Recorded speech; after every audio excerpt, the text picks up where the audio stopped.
Well, welcome, Michelle, to the show. I'm so excited to have you here. We're going to talk about some awesome stuff today. So really excited.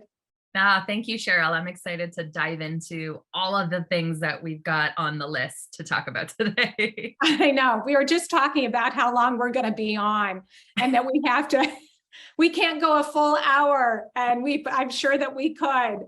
But yeah, I just want you to tell our listeners, I'm getting to know you and you're doing amazing things, and you have your hand in many different areas. Right now, you're a stepmom, you're an entrepreneur, and I want you to tell our listeners about that. You're a health and wellness coach, and yeah. So how did you get started? What are you up to? I'll just give you the floor.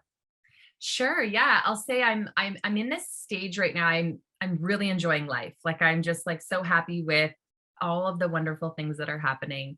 But it wasn't always like that. It's been a journey. So I was originally a registered massage therapist for like 11 years ish.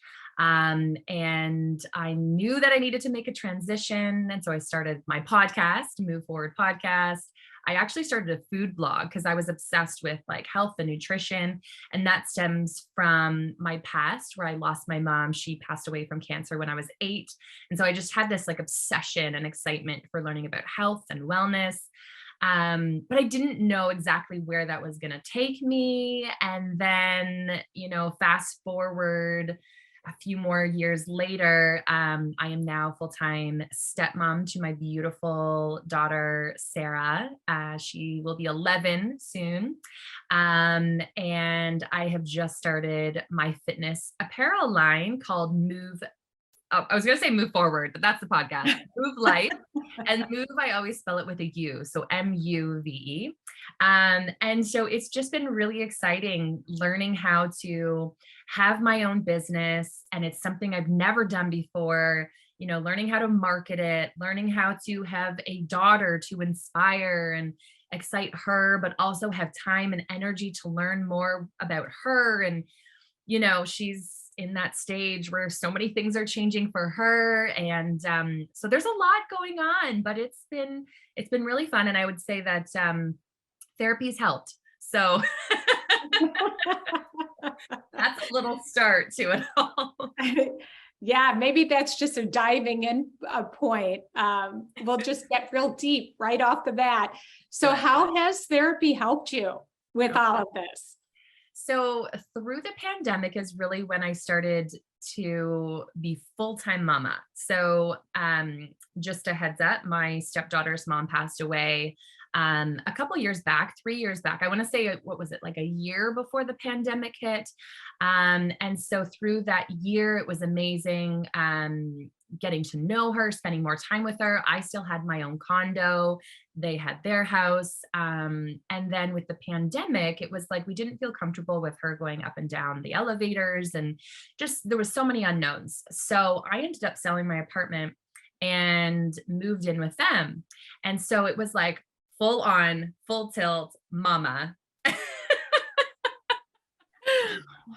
during a pandemic. Wow. Okay? In the pandemic. So we're all home. Okay. So my partner, who I've had for many, many years. Okay. And then becoming a full-time mama and being an entrepreneur and going through a pandemic. Oh my God, it was a shitstorm. But also so beautiful. Like, I'm going to be completely honest with you and say that it was actually really amazing. And I'm one of those people where I look at the blessings rather than looking at the bad things that are happening. And so I saw it as a time to get close with her, to get to know her more and to figure out like how this is going to work. And there was a lot of things come up. There were days where I would go to my car and I would cry my eyes out. I would call my friend. I'd be screaming like, this is crazy. What am I doing? This is nuts. It'd be about once or twice a month where I'd have like 24 hours of like, I need to just get out. I need to go. I need to do my own thing. I don't want to be around anybody. I need my space. Because I was left alone since I was a child. I've always been on my own. All of a sudden being just like, poof, you're in an instant family.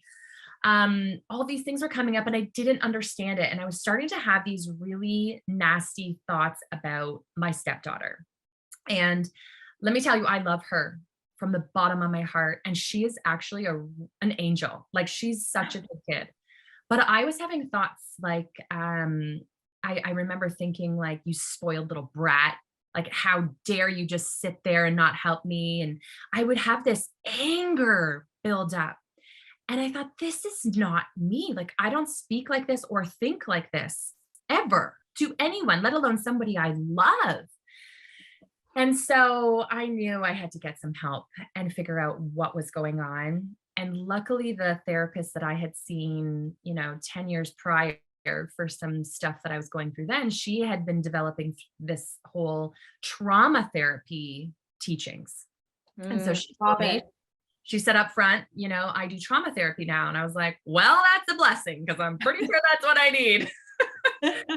And sure enough, we went back to some really interesting times of my life, and a lot of what was going on with my relationship between my daughter, as well as things that were going on with my partner, were past traumas that I had been through that were leading into my relationships. And so I needed to deal with that garbage, that stuff that I had not dealt with, that I didn't even know Yes. was in my own thoughts. And I dealt with it and I worked through it, and it helped me really understand them better, as well as like why I was having my thoughts. And I mean, it sounds so simple, but it's great. Now I'm like, Yeah. I don't have those thoughts about her ever anymore. The thought in my head is completely transitioned to, oh, she just doesn't know that yet. She hasn't been taught that. And I am here to give her the support that I never had. And so I'm going to support her by teaching her the best way to, XYZ, to be a good human, to help out around as a family. Like, it's my job to support her. The one thing that I didn't have, or I didn't feel like I had from a motherly figure when I was growing up. So therapy, oh, I tell you, it is painful and horrible, but so beautiful all in the same time. Yeah. Mm. Wow. There's so many things that you said there, and I think it's really powerful what you shared for our listeners to hear your story. And you could be telling my story. It's a little different, but my oldest, who's now 32, when she became a tween, that's when everything reared its ugly head for me. Okay. And I had panic attacks at that age. And all of a sudden it was so weird. I started having panic attacks again. It was like I was back there. But the Yeah. difference was my daughter was expressing all of these feelings, like she was angry and she was expressing her sadness. And I was like, what the heck? Like, we don't do that. We don't get angry. Like, that's not okay. Versus then it ended up where I got into therapy. It's actually how I started doing what I do today, and healing those wounds and being able to look at my own anger. And like, I thought, I'm not an angry person, but here I was. I realized I had all this anger, but I could not support her. Just like and funny, her name's Sarah. Oh, I love that. I meet Sarahs all the time. I My know. natural path, like so many people in my life are now Sarah. It's crazy. Yeah. I'm Yeah. not surprised. And so if we open, like, one of the things that you said about yourself is that rather than focusing on the negative, you are always looking for the hidden blessings in it.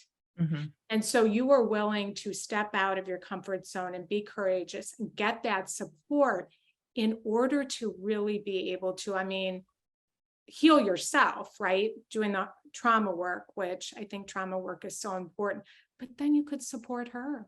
Yeah. And imagine how different it would be if you hadn't done that work. Oh, I don't know that I'd still be here. It was all in around that time where I knew in my heart also that like I wanted to start a business or like do something different. And I knew that I needed to do something because I'm like, if I want to be like this bright light for the world, if I want to help people in the way that I know that I want to help them, as well as my daughter, like I want to be, oh my God, I want to be her biggest cheerleader. I want to feel good myself in order to Yes. help her feel good. And how can I do that? Like, what is the best way to do that? And I'm like, so I need to figure out something. I need some help. And I didn't even really know a lot about trauma therapy. I'm going to be honest. This is like a whole new ball game for me. I've Mhm. recently now dove right in and I'm obsessed, but I didn't really get it. I thought, and as a child, I thought I never had to have therapy and I had a really great life. Like I'm so blessed. I never had to have help. I never needed help. I'm just fine. And I remember this one friend saying like, there's going to be a day where you're going to laugh and you're going to say like, oh crap, I needed that help and I got it and it worked. And it's like, yes, like finally I listened and I actually got some help. And it's like I said when I started this conversation, like I've never been happier. And like I'm not even in my dream house or have all my money that I want to have or I'm not even traveling at this time. Like I'm not even doing all the beautiful things that I want to do. Yet I am so content with my family and my state of mind. Like I think that's the biggest piece, right? Like Yes. when you're happy in here, you Yes, know? because you've gotten it all out. Like you had all these feelings and Mhm. that you hadn't processed through. And just even that when you were talking about your friend and that you were calling in the car and screaming and yelling, like getting it out. Like we have to have a safe place. And I know you have a community where people can share their stories and get support, like we have as well. And it's so important to have that place to go. Otherwise, we're just leaking it all out on everybody around us. And then another thing that you said that I just thought was so powerful was just, doing your own work in order to be able to support her. I mean, Oh just yeah. really powerful stuff, Yeah, to do that. and that's the whole point, right? When we take care of ourselves, when we truly spend time on our self, on our soul, on our mind, on all of that, we innately become better for the people around us. It's so funny when people think that it's so selfish, like, oh, I have to go take time for myself. I need to do therapy. I need to go for a massage. I need to, have a walk. I need every single morning during the pandemic. I was gone for an hour, if not two, for a walk by myself because I needed that time. If I didn't have that time, I was going to go bonkers. And so you feel so selfish, and we can get into that too. Oh my God, I felt so guilty. Call me. She Oh, used we to were going call to talk me. about mom guilt too. Girl, she used to call me. And I got to one point where I was like, I've never thought I'd tell you this, but like, you can't call me. You can't call me on my walks. Like Yeah. unless the house is Mhm. burning down, you will not call me. And it took a while. She'd still be like, oh, it's just an emergency. I can't find this one thing. And I'm sure you can help me. And so, but that's okay if you're busy. And I'm like, is it something that can wait till we get home till I get home? Oh Well, my you God. had a boundary to take care of yourself. And I think we're so afraid to do that as moms. We're afraid. And I'm just thinking, gosh, that you were just becoming her mother, so to speak. You were filling that void. You could have gotten, and then the pandemic, you could have gotten so sucked into that vortex and that pit and then felt so resentful. And it's really easy to go there, I think, as a mom, like, oh, I have to be available to her. She just lost her mom and she needs me. And so I have to be there 24/7. And I can relate to that with my family, like taking care of myself, how I can start feeling guilty or they need me in some way where my kids are even older and they can be around and I'm like, they need me. It's like, no, Yeah. they're fine. Go to my exercise class. Yeah. It's a really tricky place. And I will say that I still do feel it. And like, if you think about like, even when you're like out or doing your thing, like how often are we thinking like, oh, I should hurry up. I should get back. They're probably needing me. Or, oh, I need to take care of this because that needs to be done later. Like our minds don't stop. Like we truly care in such a different level than any other human being on earth. Like, and I know there's some men out there who are like that as well, but in general, typically women, and it can be very harmful to us. Like, I met somebody, I had a conversation with somebody recently, and she has a certain disorder, a disease. And when it acts up, it's when she is having to care to take care of somebody on a regular basis, like frequent, Yeah, yeah. whether it's a cat, Mhm. a dog, her husband, her children. She feels this always having this like guilty anxiousness, right? And so her disease flares up. Oh, But yeah. when she has a weekend away with no animals in the house, no children in the house, no husband, she's full of energy, no aches and pains, like her body is thriving. And so it just makes you think like, what is that guilt doing? And how can we stop that guilt at the best of Oh, our ability, right? yeah. So I will say, like, I mean, and you can do your best, and I know that we'll still always have a little bit of it there. But I just try so hard to focus on like how it feels good for me to then come back and know that she knows that I'm taking care of myself. She sees me taking care of myself. And like, I don't know, there's so many positive things out of taking care of ourselves first that we really just got to keep sticking with that and focusing on that because it's just so important, Yeah, you're modeling it for her, and what a gift that is. right? And you know what's funny? Out of all our blog posts, when we put them on Facebook, and the self-care does the worst. And they do not, and I think I have a theory about that. I feel like we're trying so hard to do everything right. A lot of times we focus as moms on fixing our kids. Like you could have focused, I could have focused, well, I did try. I wanted to fix my daughter, but then I was brought into the therapy office, into the session the last 10 minutes, and it dawned on me that I was the problem. Yep. But we want to fix our kids, or we want to do the right thing. And we're driven by that. And then the mom guilt. But the most important thing we can do is like to fill our own cup, to take care of ourselves, to model that for our kids. And it does, like you were talking about the woman, it creates anxiety. Hmm. Like I relate to feeling that, oh my gosh, they need me, or I better pick up this call. We're just so used to picking the call up or reading the text, or Being yeah, available at all yes, times. yes, Oh my yes. gosh. And it's not that I don't like being with her. Like if you watch even just like my social media, like my Instagram stories, you will Oh know that yeah. like I'm obsessed with this kid and we do so much together, right? Like at the after school, I'll pick her up, we'll go to the beach for like 2 hours and she'll just play in the sand, in the water. We'll do photo shoots if she wants to.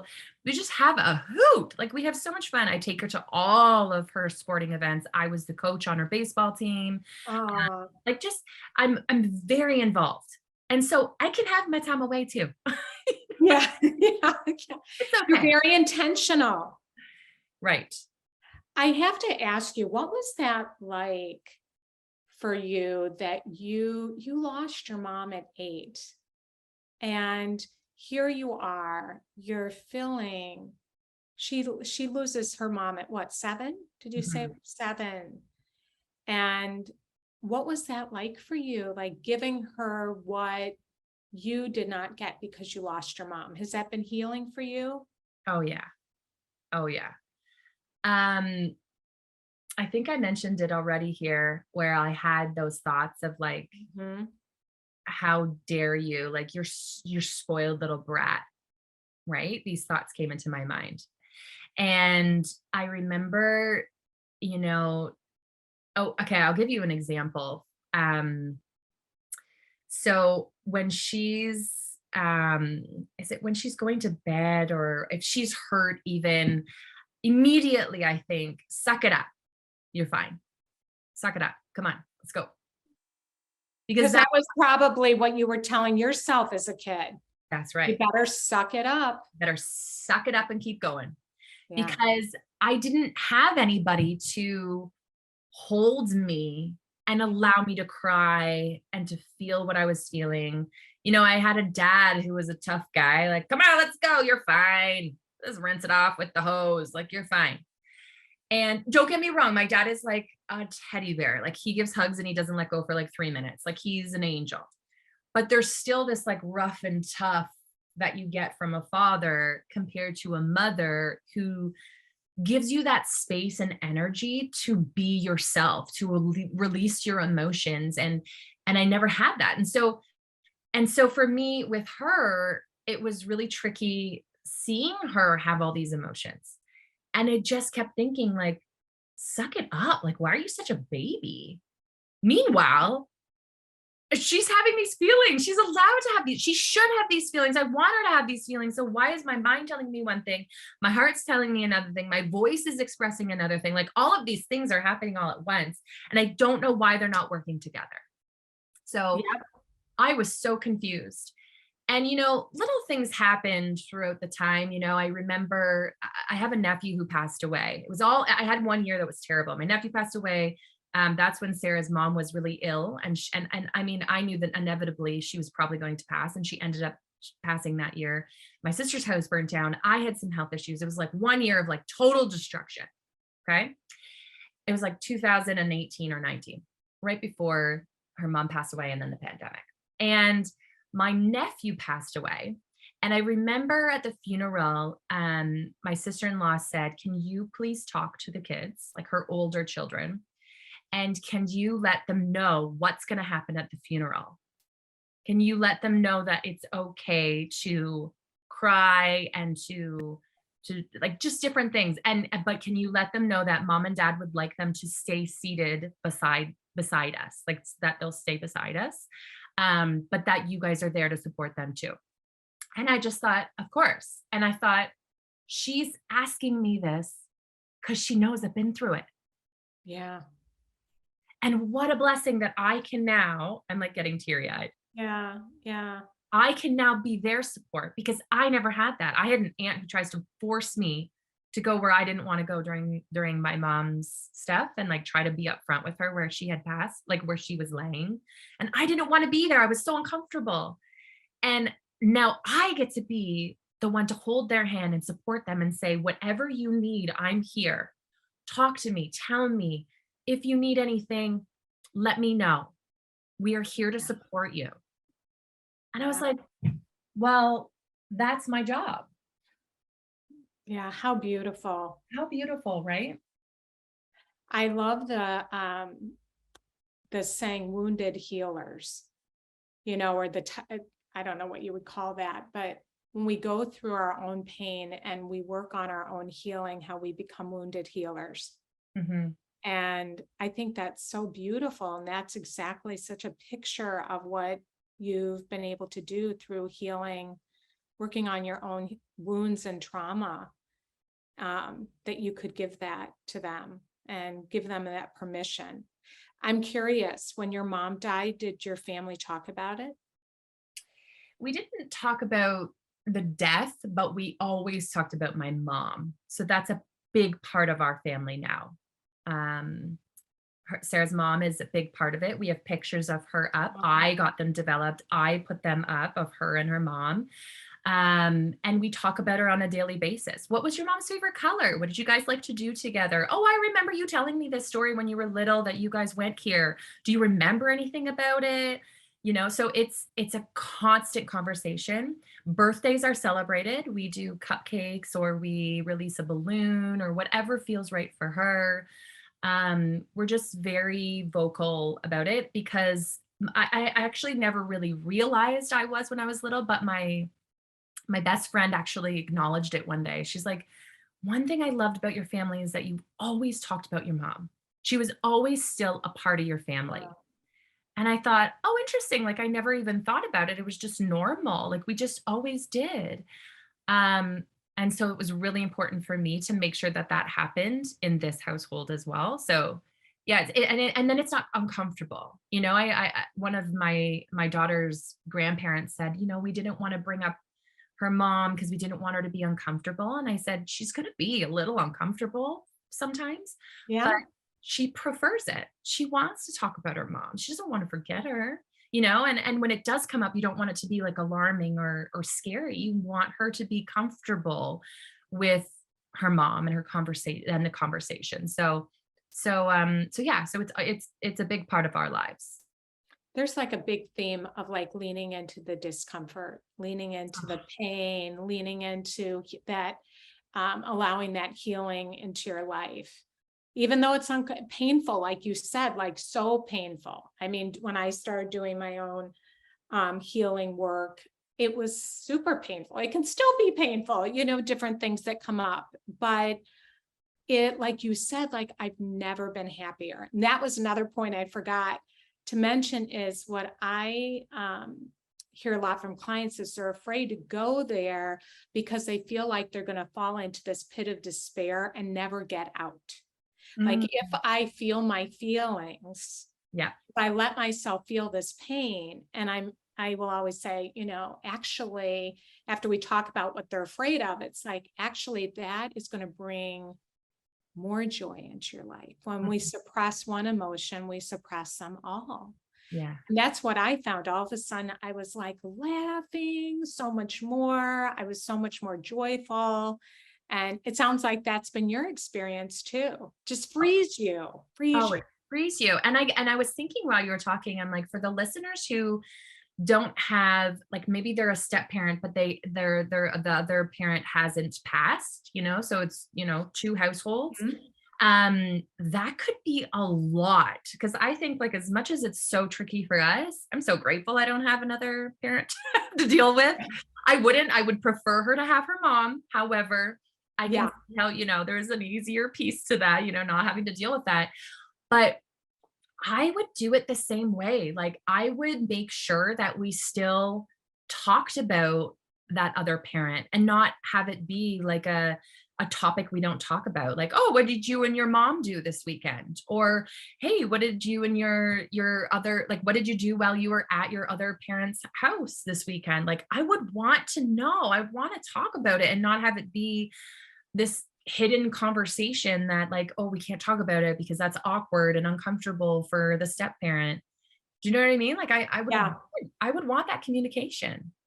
And I think the more you talk about it, the easier it gets.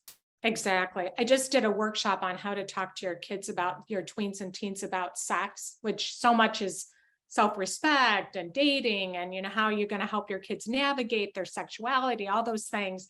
But one thing that I was struck by as I was just writing it is how uncomfortable so many of these conversations are. But that's what relationships are all about. Like, Totally. it's having these uncomfortable conversations. There might be conflict, the other person might not like to hear it, or you're going to make them a little uncomfortable. But then that's what creates a closeness in our relationships, where, that bond, and you've been willing to go there with your stepdaughter, and what a beautiful thing. Yeah, it's been amazing. And that sex conversation actually came up last night. It's like, maybe I should send it to you. I had to edit out a ton because it was, it's hard. It's a hard conversation, and I just noticed during the workshop being uncomfortable. Like, that was one of the harder conversations to have. And it's not just birds and the bees. I mean, when they're tweens, teens, they know birds and the bees, it's more navigating all the other stuff. Yeah. Yeah. Oh, it's so tricky. She's like, fine, just tell me right now. Just tell me. I don't want to learn in school now. You just tell me right now. And I was like, no. You got to prepare me for that one. I was like, I'll tell you if you want me to, but not right here, right now, while we're on our way to your grandma's house. Yeah. Was she wanting to know about the birds and the bees, or was she?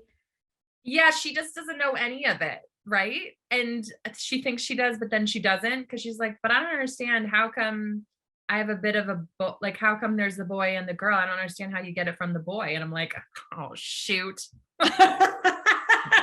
Then we start talking about sperm and she's like, ew, that's weird. Oh my gosh. How did you find out? Oh Who God. told you? No idea. I didn't even understand what a period was, or I never really truly comprehended it. Like I know we were taught it, but I just like, again, I learned everything on my own. So I grabbed a tampon and put it in the first time and just figured it out for myself. I wanted to go swimming. I'll just figure it out. It was a year before my sister realized that there were tampons that were missing. A Oh year my before she God. So where are you in the birth order? I'm the baby. I'm 4 years younger than her. And so dad always just made sure that we had them around, and she would just say when she needed them and he would pick them up for her. And she just finally realized, like, why are there less than normal? I'm like, I've had my period for a year. What are you talking about? So as for sex, I mean, I don't think I ever had a conversation. I don't remember talking even about friends. Like, I don't know how I figured it out. Do you remember? Oh, I learned at a sleepover. I had a sleepover. Someone Had a just sleepover and everybody knew but me, and they brought me into the bathroom and they were like, and then this happens. And then he does this. I was like, oh, no, it was certified. it's like so disgusted. And I went home and I said, Mom, please tell me, it's not so. And she's like, well, honey, yes, it was just. Oh gosh. She will have a million questions. I know she will. Yeah. So Fun. that's awesome. But see, she has you. You didn't have your mom to talk to you about that. And a lot of times men don't know how to have that conversation, especially with a daughter. Yeah. And I'm really excited to teach her to respect her body. Not saying that I didn't, but I didn't have anyone say, like, your body is precious. Like, respect it, and make sure that you have people in your life that also respect it. Yes. You respect your choices. Like, you have a right to say what you want and what you don't want. And if it doesn't feel right, you say no. Like, I remember teaching her that it wasn't okay for anybody to touch her privates except for her. Mm-hmm. And she had a little boy who touched her bum. Okay. She was more like, she was angry and she spoke up and she told the teacher and she told us, and that boy was not allowed to hang out with her anymore. And I thought, this is just a little piece of showing her that that's her body. She didn't want him touching it. I'm sure it's harmless. But that, again, that's me just saying that, oh, that's harmless. It's not harmless. It's her body. It's hers. So it was so powerful, me knowing that I was the one who told her, nobody touches you. If anybody touches you on your bum or in your front or anywhere that you don't like it, you tell us immediately. And she did. Yeah. I love that. You're empowering her. Of course. And I think self-respect is the biggest piece of it. Yeah. And paying attention, like, no, I do not, that is not okay. Yeah. Or this is something I do not want, and paying attention to that, having that red flag feeling and listening to it. And not fluffing it off. Because, like, see how I just fluffed it off there? It was probably harmless. But I would, for me, I was taught that, oh, it's no big deal, Michelle. You didn't mean it. Like, whatever, just let him. When we were kids, that's what would be saying. Oh, he's just being silly. But when you think about it, it doesn't feel good. No. To have even a young boy, like, be patting your butt, it doesn't feel good. So then why wouldn't we say, hey, don't do that? I mean, because I have a grandson, and it was interesting. He was on the side of the pool and he had a boy playing with him, and the boy kept like just doing something he didn't like. Yep. And I was so proud of him because he looked at him and he said, and they were laughing, but he said, I don't like that. And it was like he was maybe splashing him in the face a bunch, or I think he was actually kind of pushing him down in the water. Yeah. Even though they could. And he's like, I don't like that. So why would we? Yeah. I get it. I mean, I wanted to say what you said too, because we're thinking, oh, our listeners are going to think, what's the big deal? You're 7 years old, but it's just that little seed of listen to yourself. If it does, that's not okay. This is your body. And if your child comes to you and tells you that, and you just say, oh, it's not a big deal, I'm sure they didn't mean it. Well, then what's going to happen when something more serious happens? Mhm. You're gonna be like, why didn't you tell me? Well, because I didn't think you'd think it was a big deal, right? You taught me that it's not a big deal if they do something that I don't like. But you got to teach them from the beginning Oh, that yeah. your Yeah, body, your space. And so if you don't like something, you speak up and we'll take care of it. absolutely.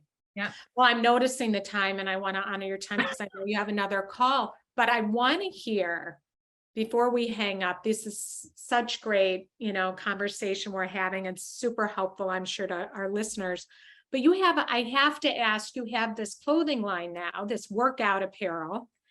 What is that? So you got to tell me what made you decide to do that, how it's going, how long you've been doing this. We're starting a store, but we're doing more like mom t-shirts and, coffee mugs, that kind of thing. Yeah. But, and we're having somebody else make it for us. So we're not going to have to worry about the shipping and all of that. But, Yeah. oh my gosh. So this is a whole new thing. And how's it going? And Look how out, are you Lululemon. done? Look out, you look. So yeah, it's going amazing. So I had the idea I want to say like thoughts came into my mind about it probably like 20 years ago. And then I realistically thought maybe it's possible, maybe 10 years ago.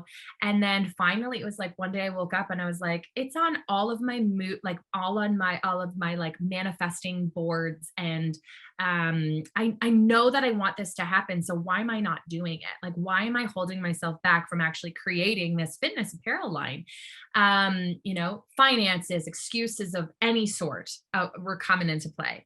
And yeah, so I said, today's the day. And I just started researching it and diving into it. And I am all about comfort and really promoting movement. Like I am a firm believer of movement of any kind, of any mobility. Any person can move in some way, whether it's just with your mind.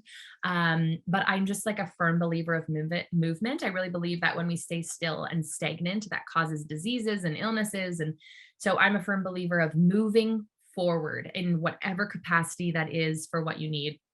And yeah, so I launched August 10th. And it's been very exciting. And I had a great launch. And now it's just promoting it and getting it out there and waiting to go viral. So if anybody wants to make that happen, feel free, movelife.com. So yeah, I've just been having lots of fun creating on TikTok. And now I'm just booking in like different like shows and different things to get it out there. It's high quality products. I'm a firm believer of that, and comfort. And so that's it. Just super. Oh, congratulations. That's super exciting. Thank Yeah. you. And so tell the listeners where to find you, because I did go, I found you on Instagram, and then you have your own store there on Instagram, and tell them everything that you're up to and where to find you. Sure. So I'm on Instagram at the Michelle Wolfe, but then I have the Muve Life Instagram as well. So Muve Life, MUVELIFE on Instagram. And so that's more of like the business, showing the products and people who love it and all of that. And I share a lot about like health and wellness on my own page. And also you'll see me and my daughter franticking around doing all of our fun things that we do. And then I also am on TikTok and just having a blast creating over there as well, more recently. And yeah, so those are the two best places that you can find and follow along. Great. And then you have your podcast, which, wow, you have done so many episodes. I was like, look at this girl go. And did you start it in 2020 or 20? It was either 2019 or 2018, the year where I had all that destruction. It was that January is when I launched it. So what is that, 4-ish years now? I think it's been going on. And yeah, so I was doing 2 to 3 episodes a week. and just like having a blast. So talking about manifesting and mindset and spirituality and just moving forward from any life struggles. I've had the most incredible guests, which is really powerful because when you open a business and then all of a sudden you have all of these wonderful people who have been Yeah, it in life, is. like it's really powerful. But it's helped me practice to be able to like have conversations like this and feel really confident and feel good getting a message out there that's going to help somebody. It feels really good knowing that somebody's going to hear this and be like, oh, I don't feel so crazy knowing that I'm having these thoughts or, that this has happened in my life. You can listen to my crazy and know that we're right along with you. Yeah, exactly. Just telling the truth, about what's so is just so refreshing, So, Yeah. yeah, so So good. I love it. And it's Move, right? MUVE podcast. Is that? On Instagram, the Move Forward podcast. Yeah, the Move Forward podcast. That's right. Okay. I just wanted them to know exactly where to find you. And yeah, so wonderful. Thank you, Michelle. It's Oh, just been a pleasure talking to you. yeah, this has been fun. So hopefully somebody will get something good out of this conversation. Oh, absolutely.